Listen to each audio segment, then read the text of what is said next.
and visiting with our law enforcement people, it was kind of a consensus that we'd be better off allowing it and regulating it because it's here. It was, as it is probably in every other community throughout the world, I would guess, marijuana is there, and you can either choose to legalize it and regulate it, or you cannot, but that's not going to result in it going away if you say, no, we're not going to allow it. It's still going to be there.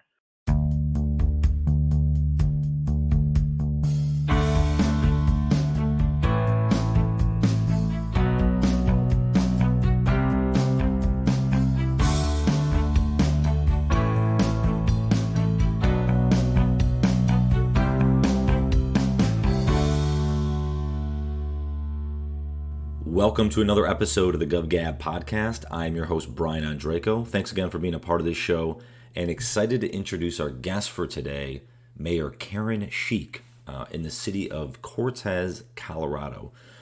Really had a great conversation with Mayor Sheek, and she has just like a lot of the other mayors I've talked with on this podcast, a very interesting story of how she got into the local government, how she started to get involved and ultimately get in the seat of mayor. So she's actually going to be at her term limit come April of 2020. It's the way their government is set up. So she's excited about, the next opportunity, but also, it's one of those things. She loves what she's doing and helping out the community. So we were getting a lot of different discussions throughout this interview, and I think you guys will absolutely enjoy it and really be able to glean some perspective on, again, a different route that you could go in terms of getting involved in your local government. So I hope you guys enjoy this episode. Without further ado, let's jump into our chat today with Mayor Karen Sheek.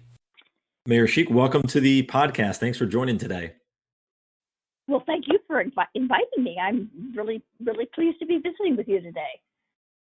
Yeah, well, I know we have a mutual friend, and Mayor Marbury had mentioned to reach out to you. You guys are doing some cool things over there in Cortez, so was excited to get a chance to speak with you and learn a little more about your journey, but also things that are going on in the city over there. And that's maybe where I wanted to start, if that's okay. I'm always Okay. curious with a lot of the mayors I talk with. Obviously, it's an elected position. So I'm curious when the idea of actually getting involved in any form of local government crossed your mind. Was that earlier in your life, or was that something that happened later on? Can you start there, and then we'll kind of go down a tangent with a few different things? Sure. Actually, I probably, the thought just kind of slithered through my mind probably back in the early 90s. We have a program here in Cortez called Leadership Montezuma, and I think it's probably part of a larger program that's designed to bring members of the community in and educate them about their communities and about public service opportunities. And I had the chance, I can't remember the year now, but it was back in the early 1990s. I was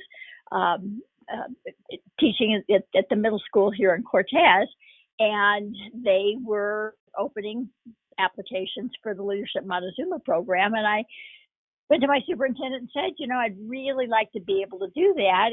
It would entail me being gone one day a month because the meetings were monthly. And is that something that the district would be willing to let me do? And fortunately, they said yes. And so at that time, the program each month was a different topic.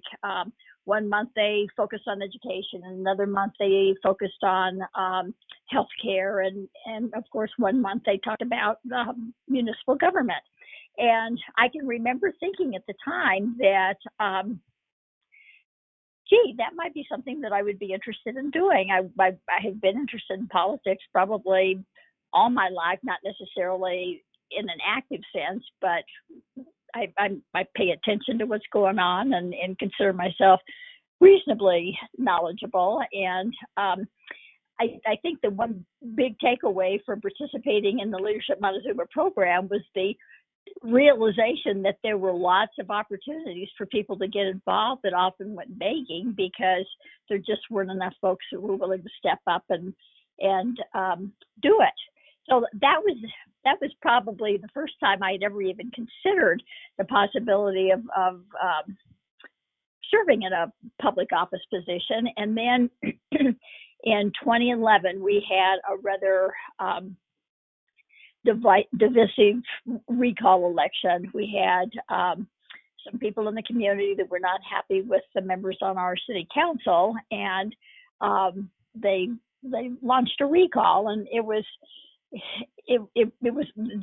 a number of these people that were being recalled were people that I knew, that I had taught with, and that were friends, and that I thought were doing a really good job. And so, I took it upon myself to actually kind of get involved, in the sense that I reached out to city staff to kind of get a handle on some of the issues that were being bandied about and the reasons for the recall. And fortunately, it turned out that none of the people were recalled.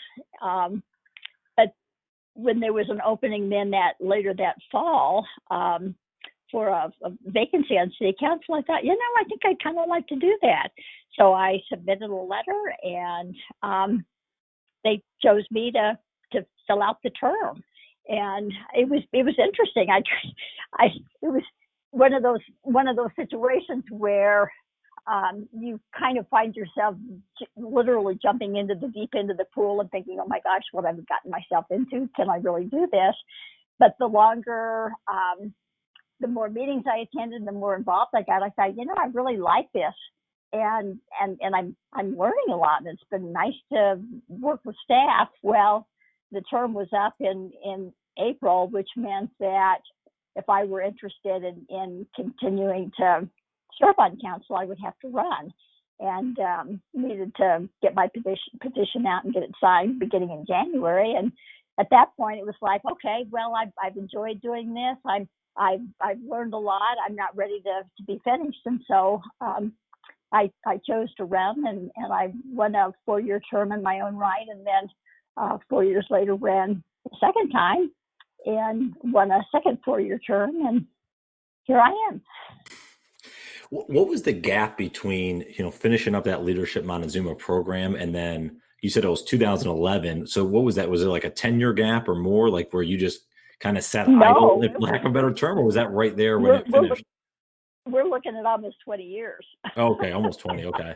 Yeah. So was there any appetite during that time where you had some sparks of like, man, maybe I want to get involved, or were you just so busy with, with work and family and other stuff where you just didn't have the time, or what was the reasoning there? Well, I was busy. I had a family. I had 2 kids, and I was full-time teacher and was pretty involved in things that I was doing in conjunction with my teaching position. And then at the end of 1998, a business partner and I opened a catering business. And so I was still teaching full-time, and then going from my teaching job to my catering job. And it was just, at that point, I pretty much had my hands full. By 2011, I had retired. I was still on the catering business and was still deeply involved in that, but I was no longer teaching. It had just reached the point where, with all of the other things that I was involved in, it was time to retire. I had been in education for over 30 years and needed to have a little bit more time to devote to my business. And then I was serving on city council, or thinking about, well, I backtrack there. I was not serving on city council at that time, but I was looking at getting more involved in other community activities, and I just couldn't do both. So what had happened was that earlier in 2011, the city had put out a request for applicants to serve on a marijuana committee to kind of research and investigate whether or not whether or not the city should allow medical marijuana businesses to operate within the city limits. Colorado had passed legalize medical marijuana, but they had also left it up to individual municipalities to decide whether or not they actually wanted to allow the businesses or just leave it within the hands of private caregivers providers. And so they commissioned this committee to research, to advise council as to whether or not we should allow this. And so I was serving on that committee when the opening on city council came up, and so I was already involved at the city level at that point with a city committee, and figured that serving on council was just the next step. And fortunately, there were a number of people that had applied for the position, but I was the one that was chosen. So, Yeah. which I have been really grateful. It's been a wonderful experience. Well, and I'm excited to hear about that a little bit. I'm curious to go back, and if you don't mind, if I can go down a different path for a second. Sure. Obviously, with the research with medical marijuana, that's a hot topic nowadays, right? Depending on Yeah, which absolutely. state you're in. And so I'm curious, would you remember the findings of that? Like, what was the outcome for Cortez, and what you guys decided, and maybe what's going on there today?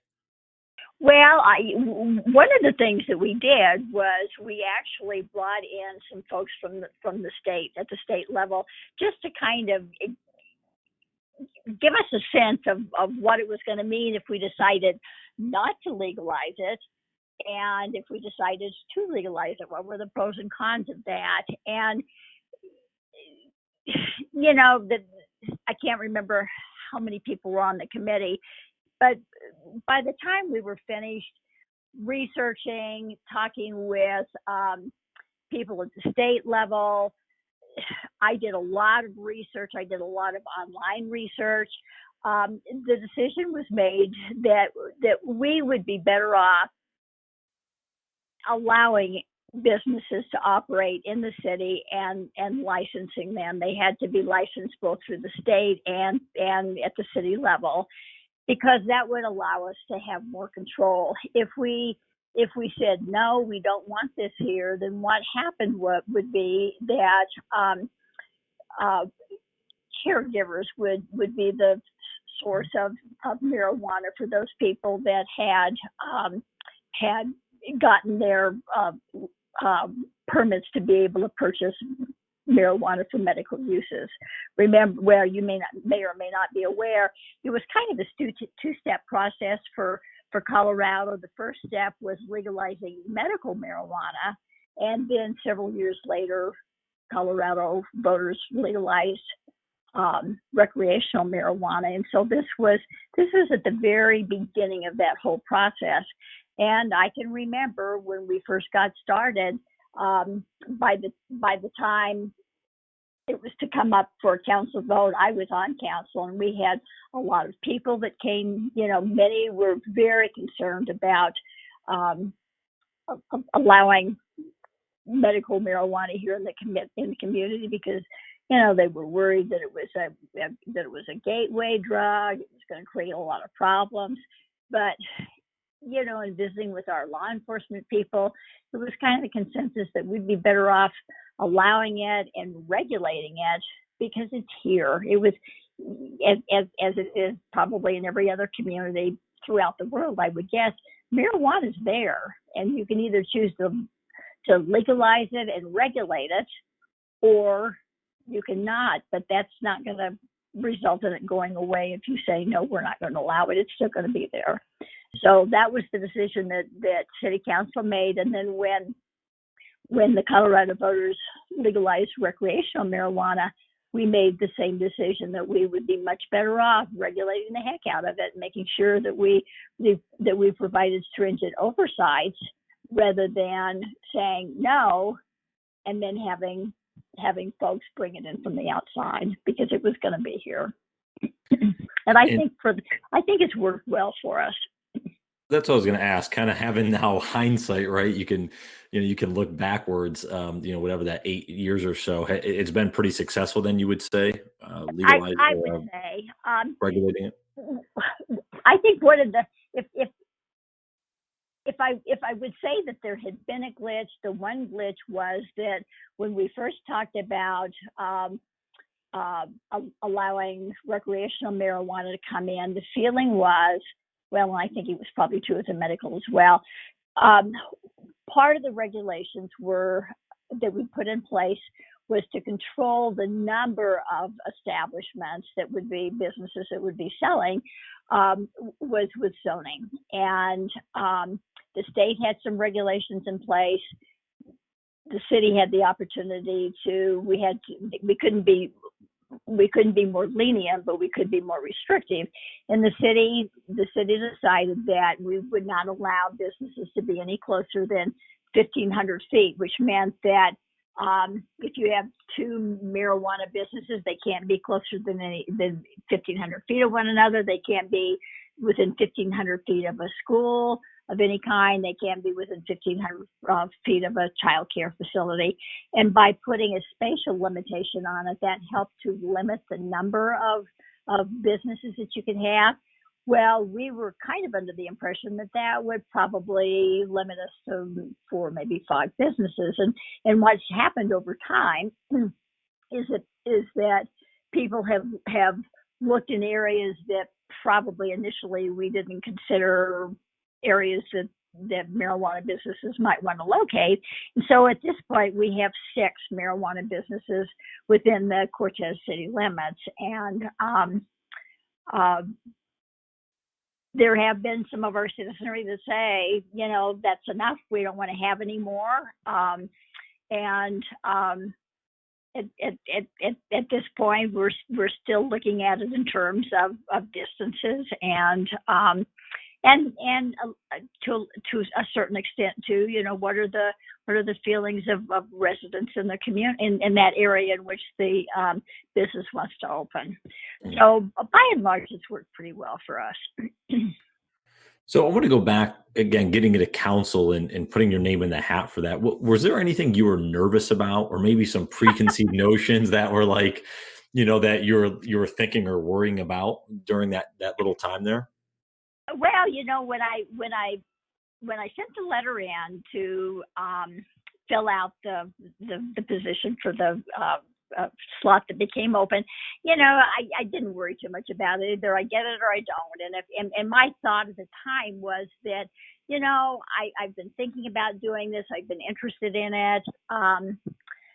This might be a really great opportunity for me to find out if I'm a good fit, and if this is something that I really enjoy doing, because it wouldn't have been for a full term. And so, if I got into it and found out that it didn't work, or for whatever reason, then, I had a fairly limited amount of time that I would be serving on council.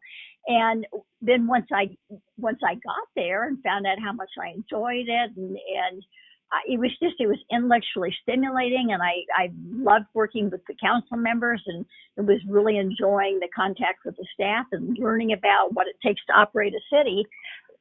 I guess the greatest fear that you have when you get ready to run for public office is not getting elected. What if nobody votes for me? How do I go about doing this? And I was really fortunate because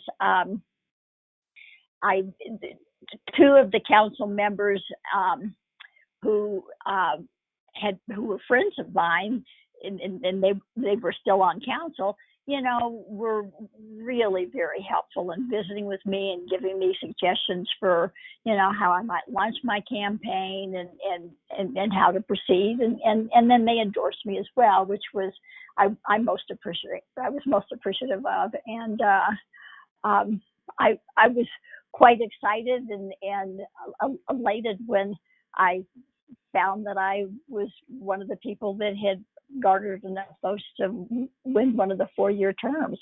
The way it's set up in Cortez is that we've got it's a staggered election, so that people run for both 2 and 4-year terms, and so those that garner the most votes get the 4-year terms, and those that garner the lesser number of votes get the 2-year terms. and you can serve on the city council in Cortez for 2 terms. So it doesn't make any difference whether they're 4-year terms or 2-year terms. It's 2 terms. It has nothing to do with the number of years. And I'm very pleased that I have had the opportunity to be able to serve for 2-year terms. In our community, it's you're voted on to council, and then the council is the one that elects or chooses the mayor. And so my first full year term, we already had a mayor in place, and he continued in that position.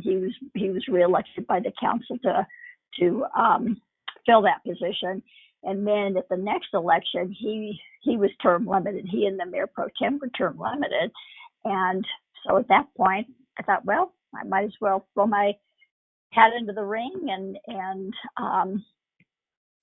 see if council would be interested in putting me in the mayor's position. And I was pleased that I was chosen mayor. And I've been mayor since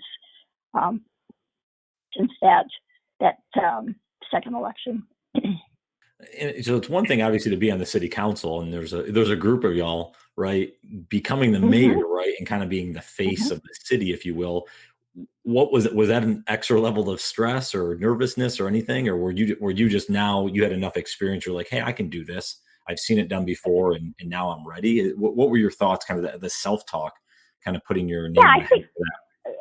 Yes, I mean, it's exactly what you said. I had a little over 2 years under my belt at that point. I had developed some relationships with city staff and other council members, and I thought, yeah, I can do this. I think I would be good at it.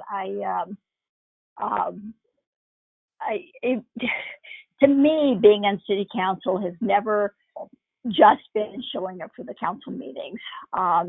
I have taken it upon myself to reach out and engage staff. I've been really fortunate in that city staff, when I've asked questions or raised concerns, that they have always been very gracious in sitting down and explaining things to me and visiting and talking over things. And so, by the time that position came open, I really felt like I had developed some relationships and I had the time. I was interested and had the time to be able to do it, and so it was just kind of a natural next progression.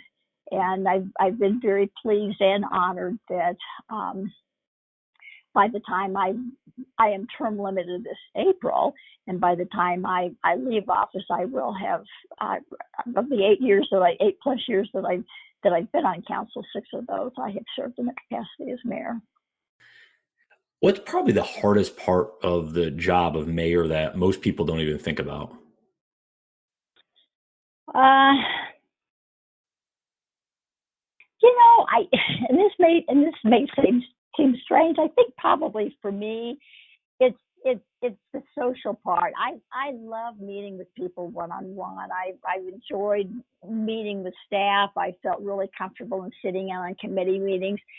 But I am a fairly reserved person, and so I think probably the hardest part for me has been just getting out and not so much, I campaigned and I literally went door to door and talked with people, and I loved that part of it. That wasn't a problem, but it's having to get out and be in social situations sometimes is difficult for me. And I know that may seem strange, because a lot of times I think people believe that, if you're a person, in the public eye, that you must love that kind of thing. But for me, that's always been, the social part of it's always been a little bit more difficult than maybe it is for other folks. Yeah, I get that, and I've heard, having different mayors on the podcast here, I've heard, some folks, again, there's the public speaking side of it. Others, going out and kind of being involved in a lot of things. It's something to, get used to if you haven't done it before. So give me an idea, obviously being, and you could take from the council as well as, the time as mayor, What are one or two decisions you've been a part of that have, you're kind of proud of, I guess, things that been impactful for the city that, you've been proud to be a part of? Um, a number of years ago, we had a really active group of citizens worked very hard to get a bond passed to build a new high school.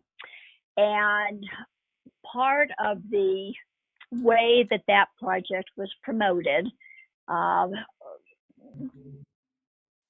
primarily by the new superintendent who had come in just prior to this whole thing taking place, was that the old building would be cannibalized for whatever could be used, and then that building would be razed. The campaign was that it's an old, outdated building. It's not safe. We need to have a updated facility that supports the technology that we need, as well as a place that is safe for our kids, not only from a building safety issue, but also safe in this day and age from from potential active shooter scenario. Sadly, that's become the norm anymore with education these days. So that was the way that the bond was promoted, and so the community passed it. We said, yeah, we'll vote for it. And during the construction process, even though they had factored in as part of their budget the demolition of that building, when it came time to get that part of it taken care of, they ran into some glitches with it was an older building and there was asbestos. Well, I don't know how familiar you are with the perils of asbestos, but if you have a building that is found to have asbestos, it exponentially increases the cost of demolishing such a building. And so we ran into some difficulties. Suddenly now the school district didn't want to demolish the building. They were going to repurpose it. Well, that wasn't, they had made an agreement with the city as well that the city was going to provide them with water tap and some services at a reduced cost, um, uh, with the understanding that that building would be gone so that we wouldn't have an eyesore in our community. And so anyway, push comes to shove, long story short, it wound up being a rather long, drawn-out process. And eventually what happened was that the school district actually went back to the voter. They had set aside some money to build a new athletic stadium. And when all of this happened, the only way that they were going to be able to take care of the old high school building was to divert some of those funds towards demolishing that, and which they did. And the city told them that, if you get this taken care of, you will be following through on the promise that you made to this community to demolish that building, and we will purchase that land and use it for a city park. And that's what we've done. And I am very, very proud of the part that I played in moving that demolition process along, and then actually taking us to where we are now, which is hopefully within the next few months, actually beginning the construction of that park. We elicited community input. We hired a firm that develops city parks, and they worked with us to come up with a program for garnering public input on what the community would like to see in this new park. And I think we've come up with a lovely plan that over time, it will be a phased process, but over time we'll be able to have a beautiful park on the south side of town where we have no city parks at this point. So that's been a project that I've been very pleased to be involved in, and it's going to be something that will be a wonderful addition to this community for years and years to come. That's really neat. A little rainbow at the end of the story there. So that's Exactly. Well, if someone hasn't been to Cortez or doesn't know the area well, what would you say is like the biggest strength of the city? What do you guys have going for you that's maybe different than others, even around you in the state or across the country? I will tell you, when people come to this community, we are a small agricultural community in southwestern Colorado. We are in an area called High Desert. I think lots of times when people think of Colorado, they think of the mountains and they think of green, and they think of the picturesque towns like Durango, for example. We're an ag community. We're a little bit more desert, but when people come here, they are struck by the beautiful parks that we have in this community. For a town of about 9,000, we have got beautiful public parks that I would say would rival even larger metropolitan areas. We were quite fortunate years ago to hire a gentleman who came to head up our Parks and Recs department, and he had a vision of beautiful parks, and that's what we have. We've got a lovely rec center that's located in one of those parks, and it was interesting. We had a convention here last year, Rural Philanthropy Days, which is a gathering together of nonprofits in the area to meet, tell their story, and have a chance to talk with granting foundations. And so many people that came, especially folks that had never been here before, and even some of our neighbors down the road that came and said, "Oh my goodness, we didn't realize that Cortez had so many beautiful parks, and what a lovely part of the state it is." So that's, I think, probably one of the things that most surprises people when they come here. We've got some world class biking here. Phil's World is known all over the United States, and apparently we've even had bikers from out of the country that have come to bike on that course, and we've done a really good job of developing the biking in this community as well. So we've got some great things going for us. Yeah, that's really neat. And on the other side of the coin, I guess, what do you anticipate, and I know I think you said, your term is up next April, but whether it's over the next year or next couple of years, what are you guys looking at as a council as some of the challenges maybe that you guys are anticipating coming up? Is there anything particular you guys are looking at and making sure you get ahead of? I'm sure probably any mayor that you would talk to would probably say the same thing. Economic development is a real issue for us in this community. For probably as many years as I've lived here, and we actually moved to this area in 1975. The conversation always focuses around the fact that we don't have jobs for our young people. They go away to school, and then there's nothing for them to come back to unless they're interested in agriculture and can have a foot in the door in that particular area. I think one of our big challenges, we have talked about it for many years. I feel like I've hopefully helped move the conversation a little bit down the road on this, but we need high speed, reliable, affordable broadband in this community. We have a gentleman that has been very forward thinking for many, many years in getting the process started, but now we kind of need to finish that. Broadband is terrifically expensive. The infrastructure is quite costly to install. But in this technology-driven age in which we live, having a excellent broadband infrastructure in this community, I think would go a long way in helping us to be able to attract people whose jobs aren't location specific. If they've got really great broadband connectivity, I think we've got a laid back lifestyle. We've got a beautiful environment. We don't have earthquakes or floods or tornadoes or hurricanes. And so we've got lots of pluses going for us, but you have to be able to make a living too.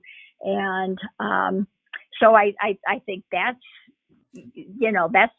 one of the things that we're going to have to work on. And I think another issue that we have in our community too is our educational system. Like a lot of smaller rural communities, we are having a really difficult time recruiting and keeping teachers.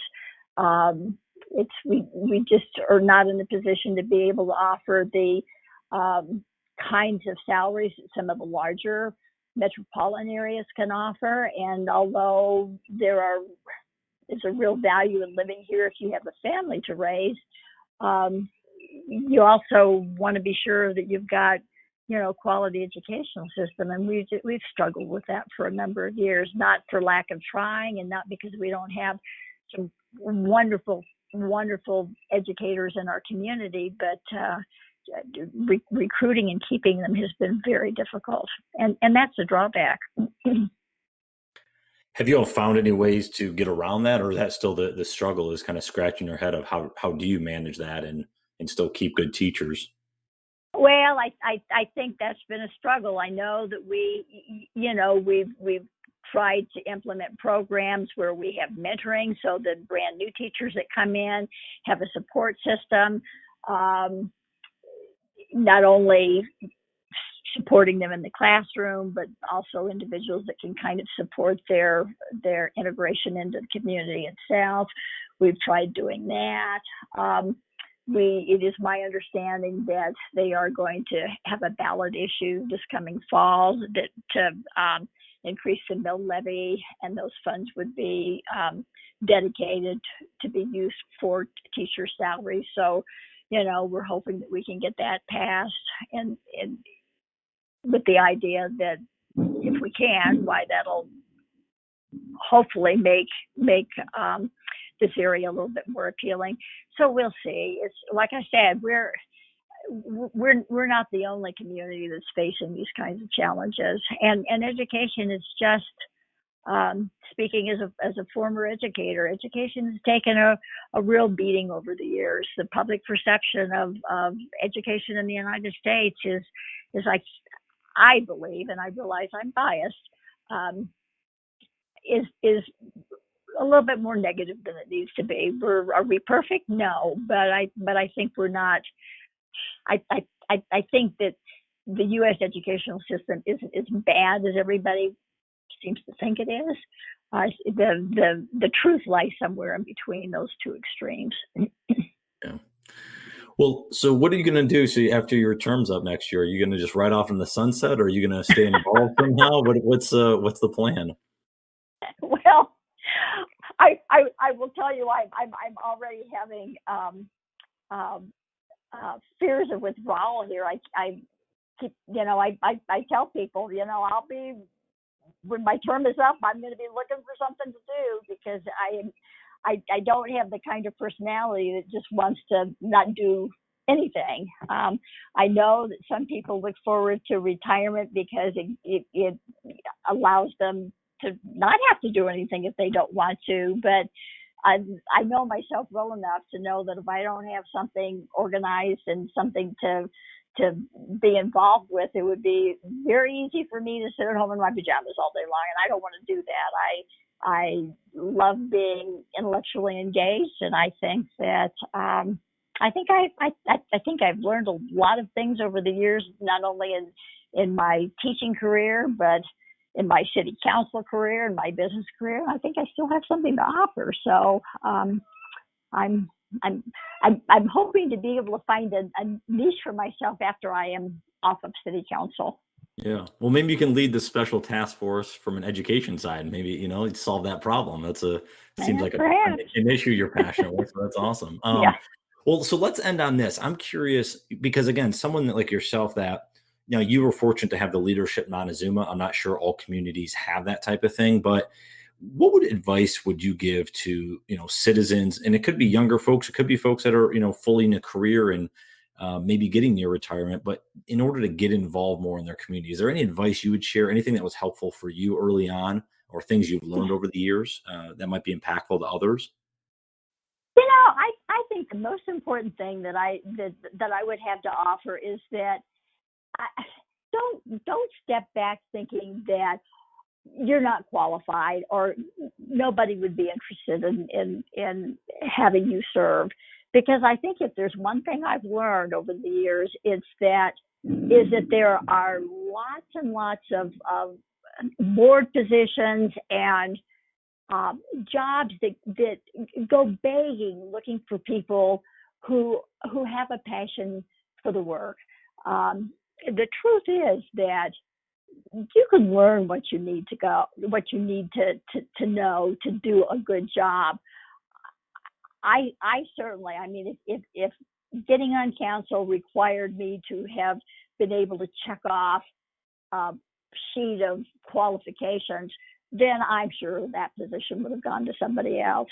But I had the passion for it. I think that there were people that were on the council that knew me, that felt that I would do a good job. And if you're interested in something, then go for it. Too many times, positions don't get filled, or maybe sometimes don't get filled with the right people, because somebody that has the passion for the work thinks that, what do I know? Surely there must be somebody more qualified. No, I think the primary qualification is that you have a desire and you want to do it. And if you have that, then I say more power to you. Step right up there, and my guess is that you'll be welcomed with open arms. Yeah, appreciate you sharing those words. I think you're right on point with that. So glad you're able to share some of that insight there, and I appreciate the other stuff. A lot of good stories, and really cool to see what's going on in Cortez and the growth there, and hopefully we'll continue going forward. Mayor Sheek, this was fun. Thank you so much for joining today, and appreciate the time. Well, thank you so much. I love getting to talk about this community and to let people know what a really lovely place it is. We've got great people that live here, and Cortez is a really nice little place to live for sure. So thank you. I appreciate the opportunity to visit with you today. Hey everyone, just one more quick thing before you run along on your day. Please head over to iTunes, leave us a quick review, give us a rating, let us know how we're doing so we can make this podcast better each and every episode, and really put out a good product here for you guys to listen in and learn a little bit more about your local communities and some of the folks that are running them. We certainly appreciate you sticking in, listening through these and providing that feedback, and hope you guys will join on the next episode. Take care and have a phenomenal day.